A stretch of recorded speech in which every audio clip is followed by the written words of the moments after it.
The highlight of any good online MBA program is the capstone project that requires MBA students to use the knowledge and research skills they have gained over their entire MBA experience to solve a real-world business problem at strategic level. For that reason, a team of us at the University of Memphis online MBA program are presenting a turnaround strategy proposal for Blackberry, formerly known as Research in Motion, as our capstone project. This strategy presentation includes our research findings on background and history of Blackberry, strategic issues that are facing Blackberry, scope and root causes for the issues, our proposals for turnaround solutions, and a short summary. How many of us still remember the Crackberry days when a Blackberry was a must-have for corporate professionals? How many of us are still using a Blackberry phone today? What a change! And how many of us foresaw this coming? The Blackberry story is a prime example of how a company and technology can emerge as a wonderful disruptive innovation and gain market dominance, but eventually fall behind and become nearly obsolete. What went wrong? What can we do to turn it around? The rise and fall of Blackberry is so evident from Research in Motion's sales history. From the early 2000s to the late 2000s, RIM went through a very successful market penetration stage with launches of several Blackberry models, including the famous Blackberry Bold, which I personally used for a long time. Starting from the late 2000s, troubling signs started to show when Android and iPhones started taking market shares away. In 2013, RIM was clearly in a survival mode. How many of us really paid attention to its launching of the Z10 model in 2013? Today, competition in the smartphone market is getting even fiercer. How many of us have heard Xiaomi from China? What should RIM do to turn it around? In this presentation, we will propose our findings and recommendations. In order to develop a viable turnaround strategy, we need to understand today's smartphone market. This latest market study by Nielsen clearly indicates BlackBerry's near obsolete position. We will further discuss causes for BlackBerry's current position in the market by understanding phone functionality, user demographics, and preferences. As we take a look at BlackBerry, we have determined that their decline to mere survival can be attributed to a culture shift within the industry. The mobile telecommunications market is no longer driven by business solutions, but rather driven by the needs of the end consumer.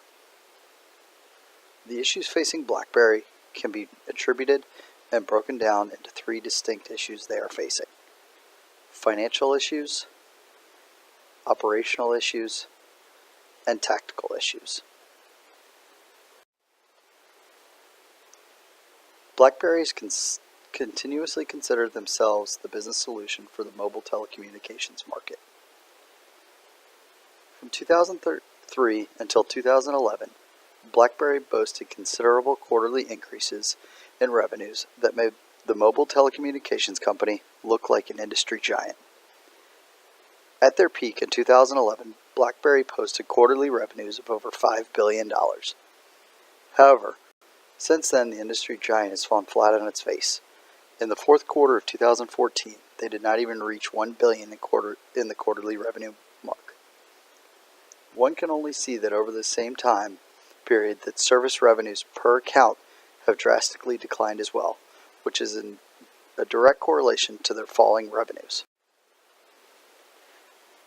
Adding to the difficulties facing BlackBerry over the recent years is their decline in accounts. sure everyone remembers the term crackberry and how the company name Blackberry almost became a noun with its interchangeable use to referring to one's phones. One can see by looking at this graph that the market was not far off base from those references.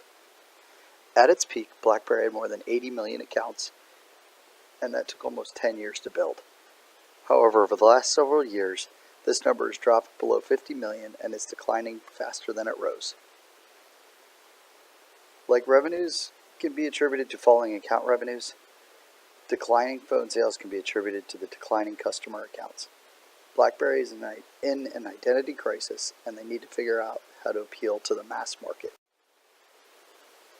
Finally, we'll talk about the tactical issues. The mobile telecommunications environment is now driven by the consumer. They are the ones driving what is brought to the market by the hardware and software developers in the industry. Consumers want their lives, and yes, every aspect of their lives, from tracking daily steps to reading the morning news, at their fingertips. However, BlackBerry has been unable to capture this market that has been dominated by Apple and Android over the recent years.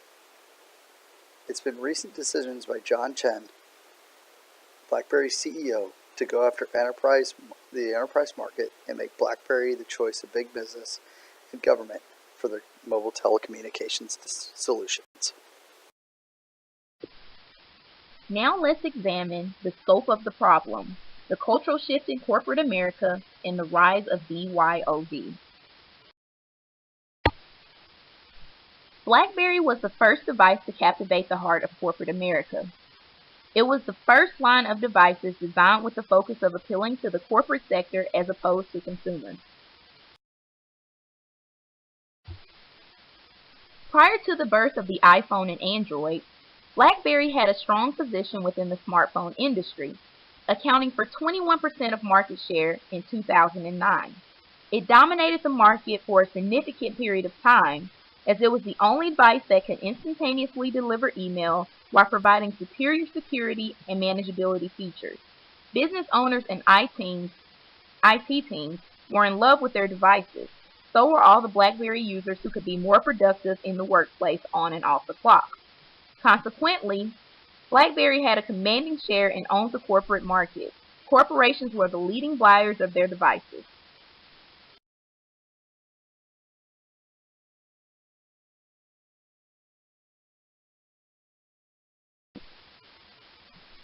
But this corporate dominance would ultimately lead the company to its demise. The company relied heavily on selling to corporate IT buyers and locking them up with long-term contracts and server-based solutions.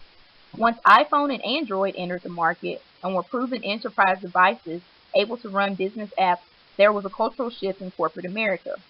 Rather than dictating one-size-fits-all technology choices, as previously done, many organizations began to allow their users to select the platform they preferred, or simply adopted a bring-your-own-device policy that let users connect their personal smartphones to company email and network resources.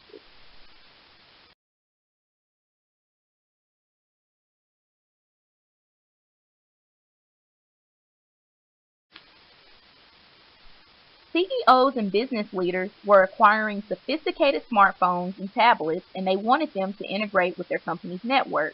This proved that the choice and style were equally important to employees who wanted to use the latest technology.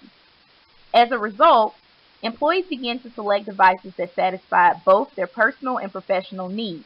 So guess what they chose? iPhones and Android smartphones. Not BlackBerry.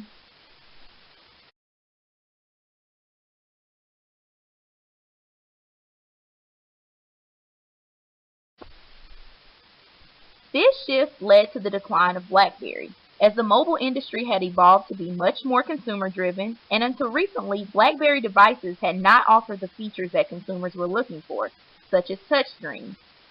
BlackBerry insisted on creating phones with full keyboards, and even after it became evident that consumers preferred touchscreens, which allowed for better video viewing and touchscreen navigation. When BlackBerry finally listened to consumers and launched its touchscreen device, it was seen as a poor imitation of the iPhone. BlackBerry perceived its devices as fancy, email-enabled mobile phones.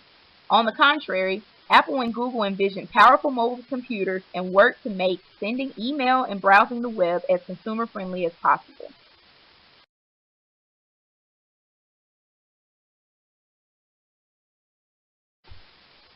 Despite the strength of BlackBerry's position in the enterprise sector, there are powerful trends moving against it. Initially, BlackBerry's brand was built using the momentum from corporate America, which trickled down into the hands of consumers.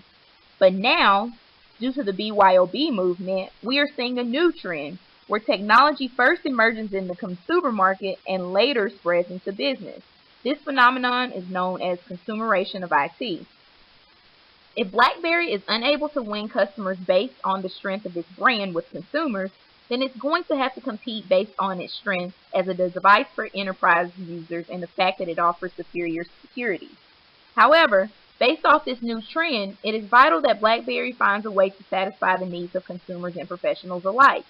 As more companies and IT departments support consumerization of IT approach, in which consumers ultimately dictate which device will be used in an organization, it will be imperative for them to figure out a way to resonate with the consumer sector. If not, BlackBerry will continue to lose ground within the enterprise sector, which is currently the only thing keeping the company afloat.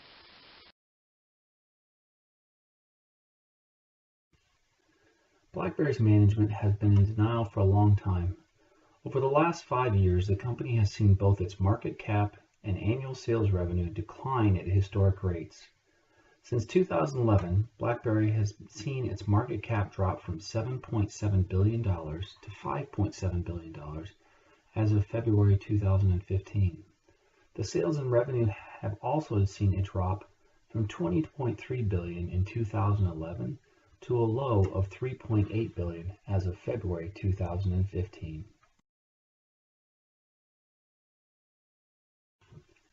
BlackBerry initially built a platform for corporations and governments to allow them to send email and instant messages within secure networks.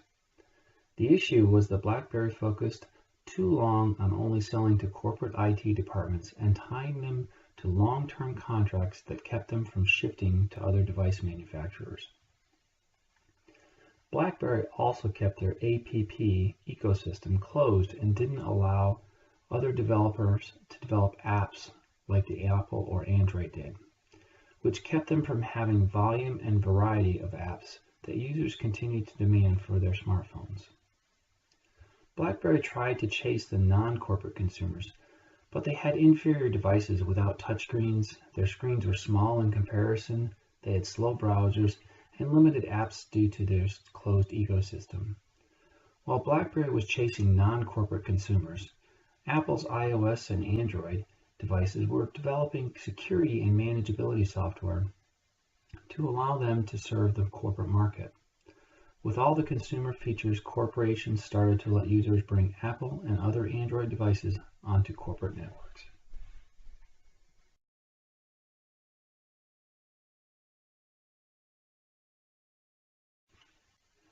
BYOD, Bring Your Own Device.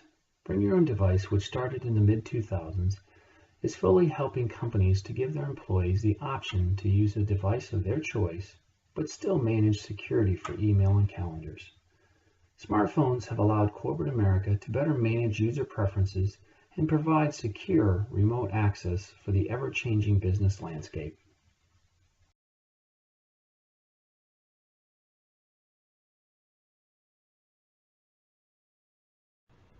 Underestimating the demand for BYOD was certainly a factor that led to Rumph's drop in market share and fall from relevance, but this was not the lone factor. There was also an underestimation for the potential of smartphones, the iPhone specifically, an unwillingness to adapt and change, and a delayed response to market share loss. Rumph's first failure post-iPhone was on behalf of CEO Mike Lazardis, assuming that the extent of the iPhone's potential was as a toy for entertainment purposes. He publicly balked at the idea of using a glass screen for typing purposes over the Rumph's QWERTY keyboard. He also criticized the poor battery life as impractical. Lazardis was caught by a state of bewilderment, saying that he did not understand how AT&T would allow a mobile device with complete web browsing capability. He believed it would collapse the network and would result in a failed release of the iPhone device.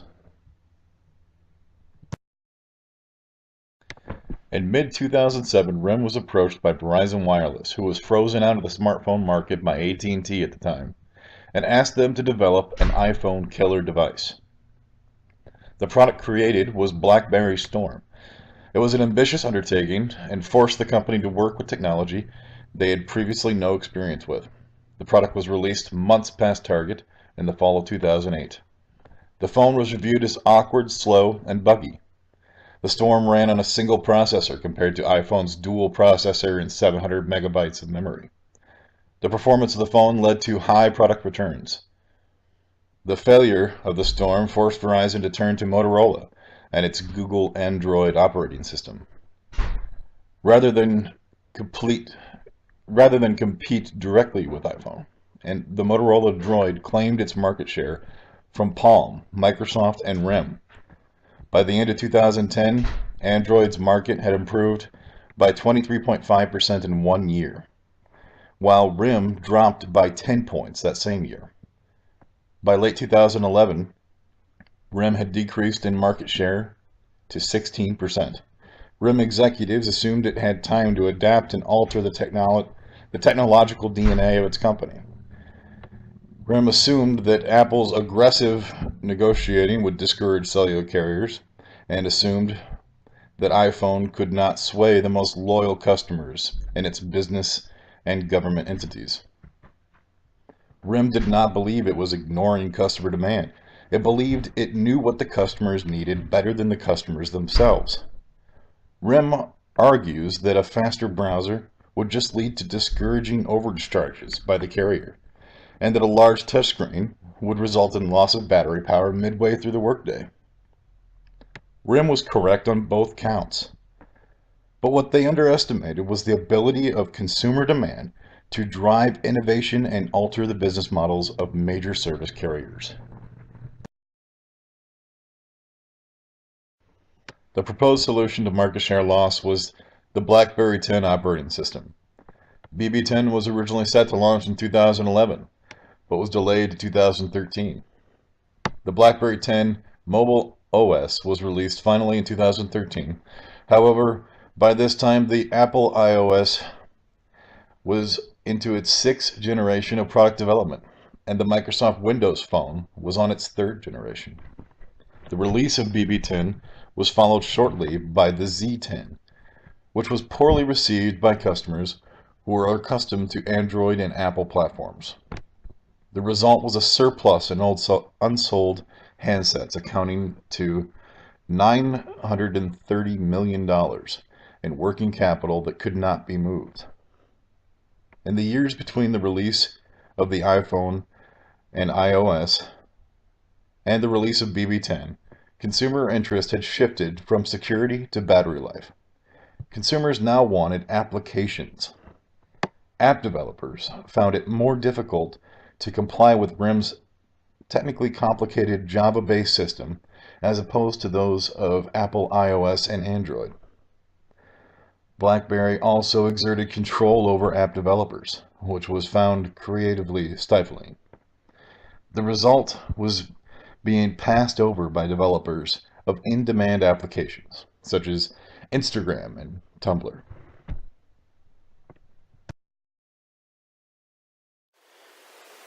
When it comes to product design, BlackBerry has some major competition. Not only do they need to focus on the hardware that they develop, but they need to focus on the underlying software as well. As said multiple times throughout this presentation, BlackBerry has two major competitors, Apple and Android. First, let's take a focus on Apple. For the past several years, they've been the prom queen in the mobile telecommunications market when it comes to hardware and software.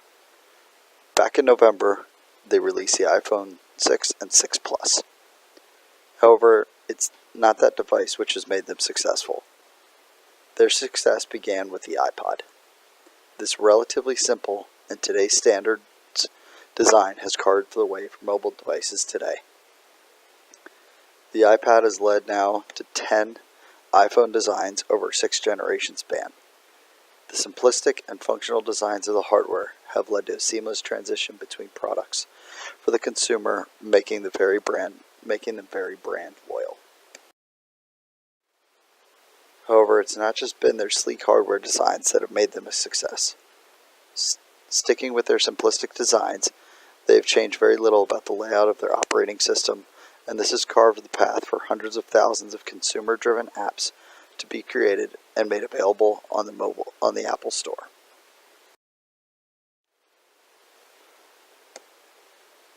Although Android is the operating system, the name speaks to much more. When focusing on what they have done right, we look at the Samsung Galaxy line, which is one of Apple and BlackBerry's main competitions.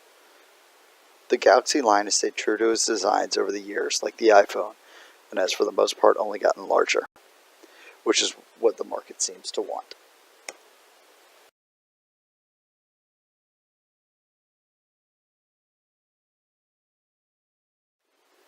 Android, similar to Apple, has focused their success on the back end, the operating system.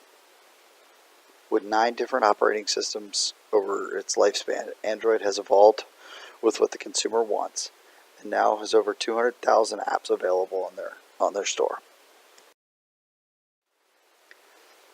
BlackBerry's taken a much different path over the years than Apple and Android. From their fruitful beginnings to today, BlackBerry has never had a consistent product design. They have QWERTY keyboard designs to small cell phones with numbered letters to touchscreen disasters. All in all, their product failures have come from inconsistency. Just in this picture alone, there are 30 different phone models with similar but inconsistent designs, and this doesn't even account for all the designs they've had over the years. BlackBerry needs to go simple. They need to focus on the consumer. That first means focus on the operating system for which they plan to implement. It needs to be user-friendly and offer what the consumer wants, access to their life within their hand. Next, they need to focus on the hardware. Sleek, simple designs are what the consumer seems to want. Just look at the designs of the iPhone 6 and Samsung Galaxy S. They are not overly complicated. They are sleek and simple. Finally, with the iOS operating system and the Android operating system, BlackBerry needs to ensure their functionality brings about the requested for apps. Apps are what keep the consumer happy, and if you can provide what they need, BlackBerry might have a chance to rebound. BlackBerry World online app store is pretty boring. There are much fewer choices than the Google or Android Play Store. There is a huge lack of brand recognition.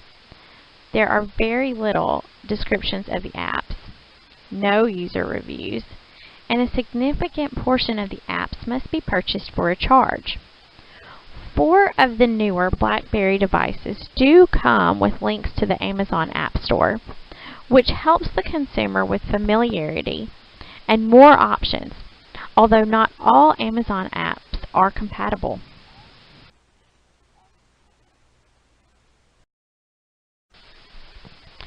Regardless of how advanced a smartphone you offer, attempting to sell a device without apps that the everyday user desires is like trying to sell a fancy gun that nobody makes bullets for. It's seen as useless. One way, and I think BlackBerry is hinting they recognize this by offering apps through Amazon, is that for them to be competitive is through partnership. While this is a start, not all applications offered through Amazon are BlackBerry compatible. Also, most apps come at a price. One of the major draws of HTC and Samsung have always been the extensive choices that users can get for free. For some, it's a perk that seals the deal.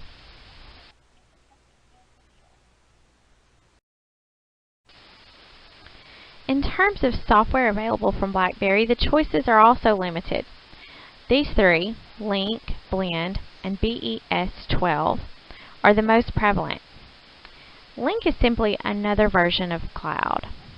Blend allows users to mirror their mobile phone with any laptop, tablet, or both, and is compatible with various programs. This would be a motivating sales point to potential new customers for a BlackBerry device.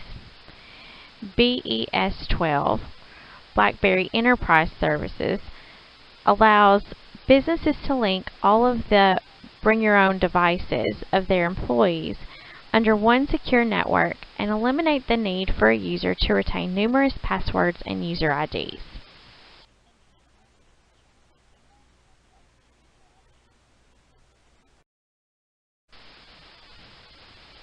Although Link seems like a duplicate to many products that users can get for free, other BlackBerry software could help them grow their market share.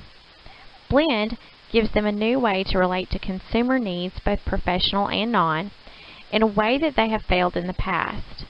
However, they are not effectively marketing to inform those potential buyers about their products. Their focus has been to lock in already loyal BlackBerry users with upgrades and contracts.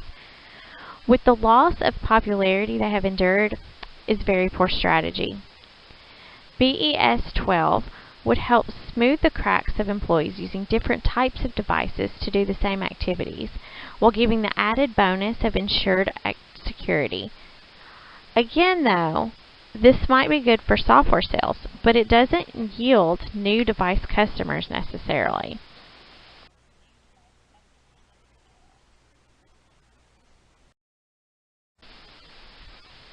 So now that BlackBerry is attempting to think outside the box, how do they turn it into market gain and profit? For businesses, BES12 is a good idea. Security is key in most businesses for many reasons.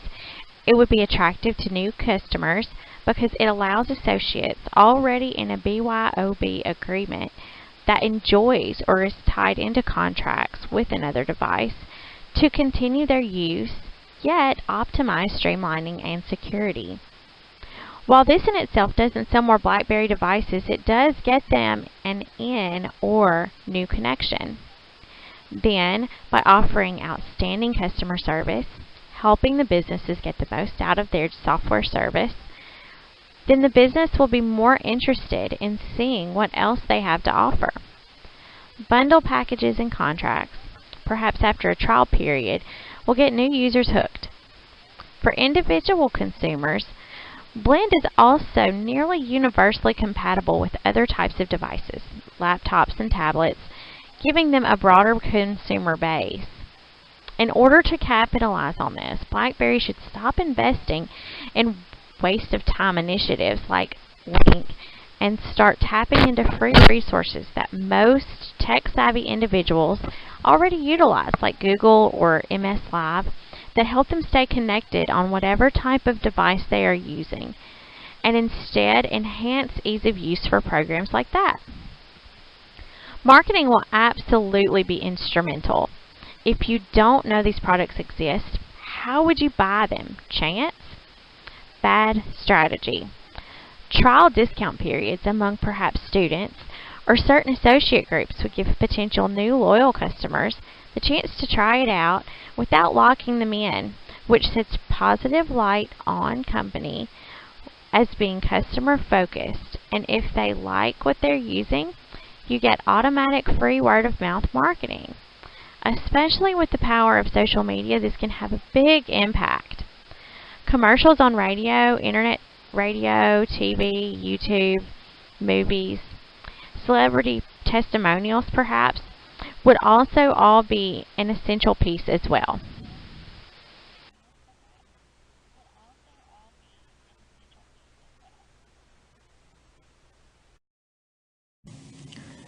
When choosing the right market segments for a successful turnaround for BlackBerry, we must consider the following factors.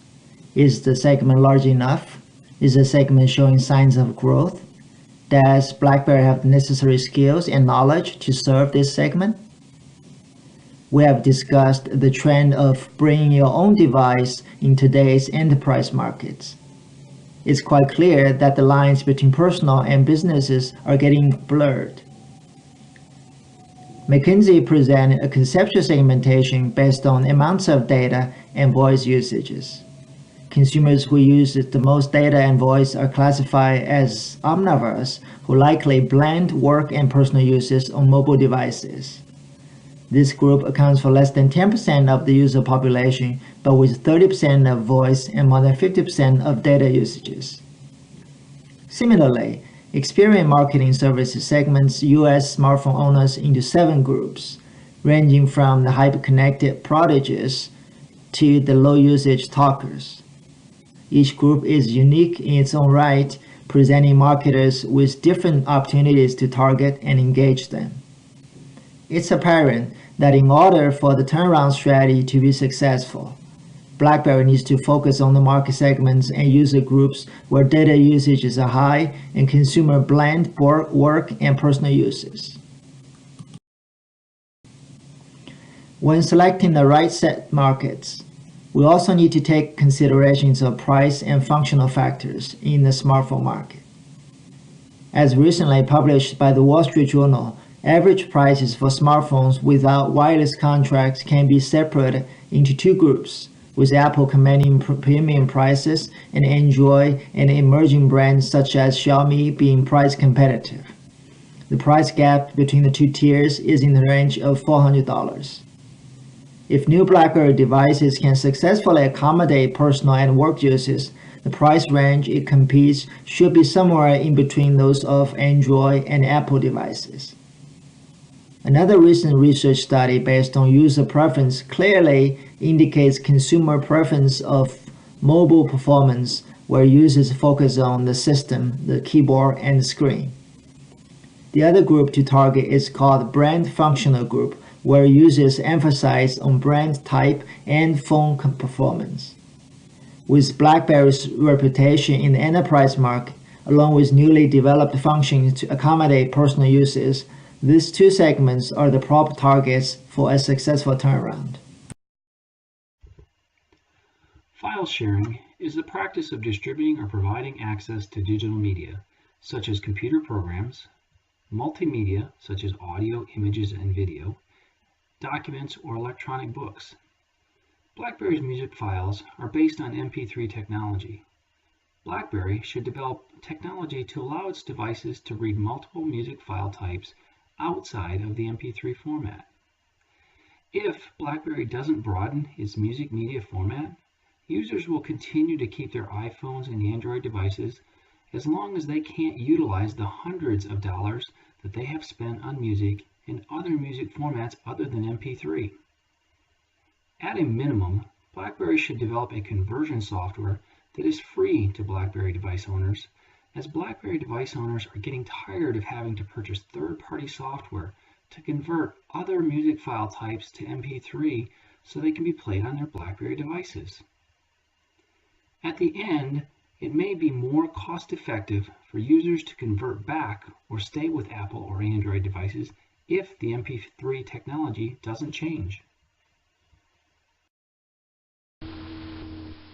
We have previously discussed the trend of consumerization of IT, which means that consumers ultimately dictate the type of devices used in an organization. As a result of this rising trend, it is imperative for BlackBerry to create devices that are more appealing to the mature consumer sector, if they want to regain the enterprise market share.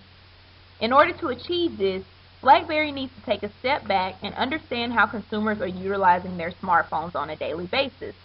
Some of the factors they must consider are what activities are taking place on smartphones and what functions are being utilized the most on these devices.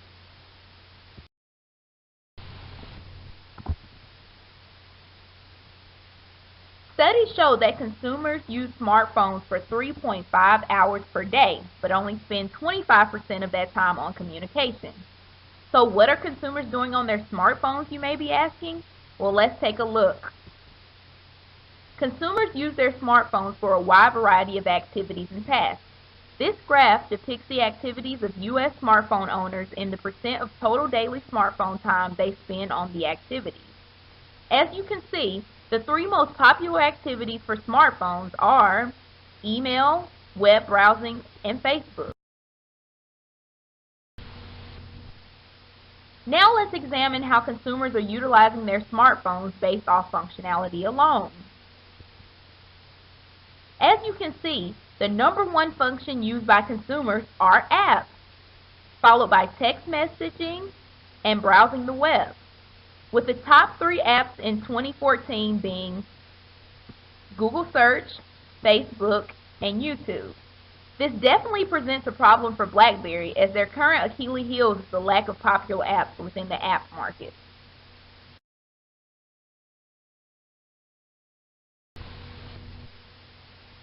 So now let's examine what's keeping iOS and Android users glued to their smartphones.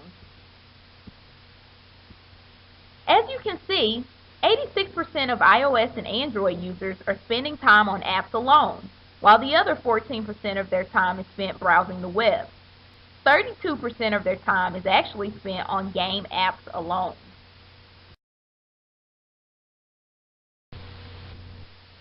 So what kind of apps are capturing the attention of consumers the most? Well, let's take a look. When looking at the type of apps that are competing for mobile users' attention span, social networking and search still rule, as people spend nearly 11 hours per month on average accessing these apps. Entertainment views, including video, audio, and game apps, grew 71% among mobile users over that prior year.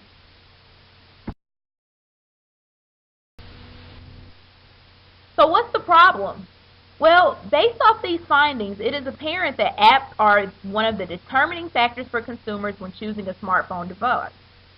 However, this topic of app remains the Achilles heel for BlackBerry devices. The issue is not the lack of apps that consumers, it's not the lack of apps, but the lack of quality apps that consumers really want. Consumers are turned away from BlackBerry because their favorite apps are missing, and companies aren't making the apps because the devices aren't selling. Now it's 2015, and the BlackBerry world still lacks popular apps such as Instagram, Google Hangouts, and Netflix.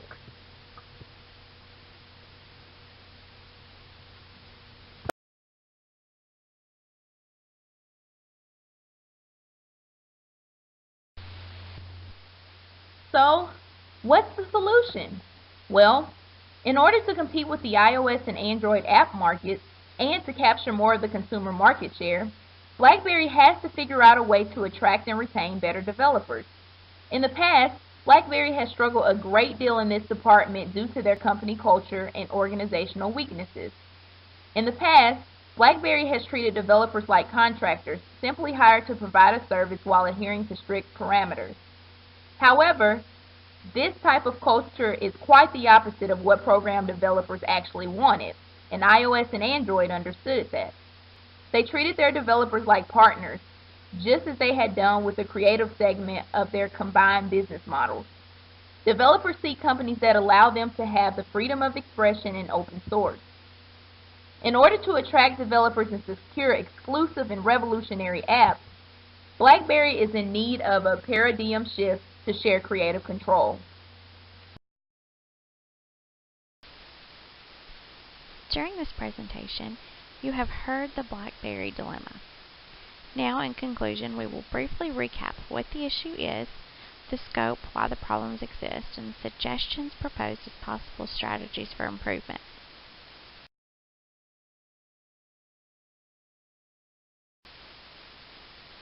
Over the past 20 years or so, BlackBerry went from the first company to unveil the smartphone to gaining staggering market dominance to finally struggling to survive. Apple and Android have come onto the scene as fierce competitors, continuing to evolve and improve their products to meet consumer wants. Personal and professional lines have begun to blend, making consumer demands more diverse. Now, BlackBerry retains only 1.2% of smartphone market share.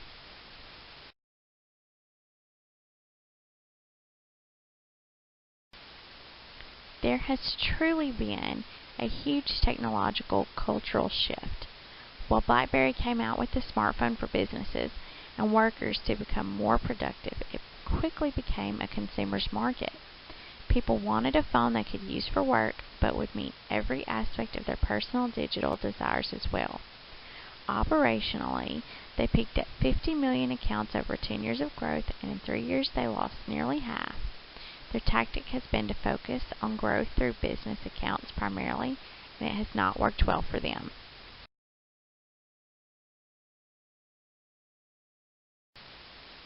BlackBerry's strategy was quite successful in the beginning. Their goal was to take the popular cellular device and expand it from a phone into a secure device that allowed a few business applications and primarily email management. This was popular with corporations as it enabled associates to become more mobile and still stay very connected to their staff, their managers, and their clients. This helped to maximize organization and timeliness of communication. The BlackBerry was meant for business, i.e., necessity, and not for fun.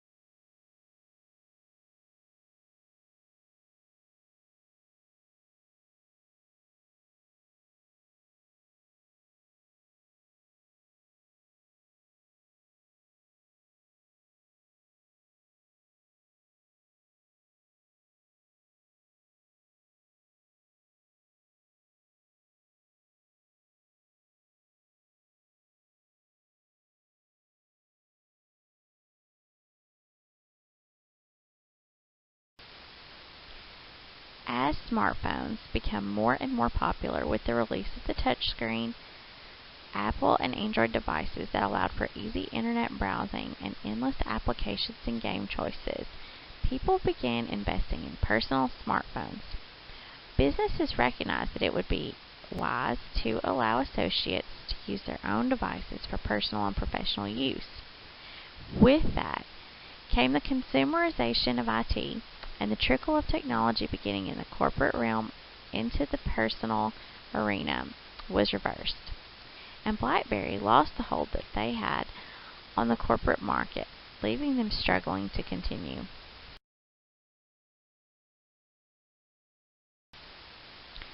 As discussed, the bring your own device movement leading to consumerization of IT had a huge impact. Then compound that with BlackBerry's unwillingness to collaborate. Their closed ecosystem left them far behind on development and choices for applications. Their devices were inferior. While they may have been more secure at the time, the internet was slower, the screens were smaller, and users wanted touchscreens. They were so focused on the wrong things, corporate contracts and tying in already loyal customers, and simply improving their old format, which was clunky and slower. They were in denial about what was happening. Leaders felt that other brands were working to release products that were impractical. Yet meanwhile, their competitors were prepping their products to make them more secure and meet corporate needs. BlackBerry got so far behind on innovation that it would take a miracle for them to catch up.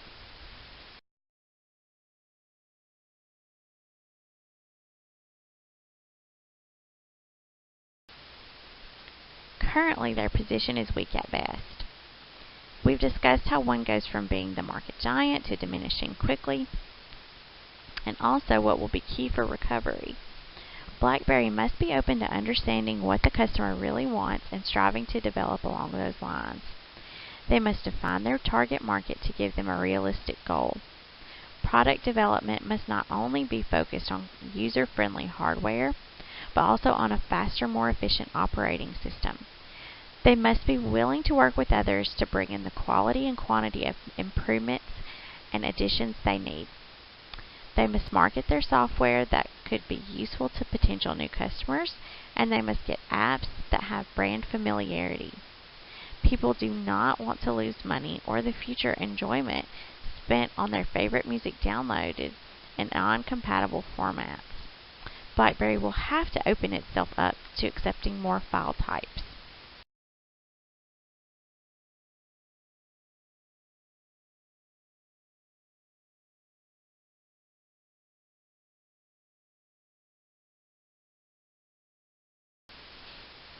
As you see here, John Chen, the company's new CEO, is hopeful and energetic regarding the future of BlackBerry. He has been quoted as saying, "The future of profit is lying with software and enterprise development." Under positive leadership and with the possible strategies mentioned here, is it possible to gain back the lost ground? With consumers upgrading on an 18-month to 2-year average and the number of smartphone users out there, maybe it is possible. It is important, however, to keep in mind, people don't know what you don't tell them. So if BlackBerry intends to recover, product development must go hand in hand with strategic marketing.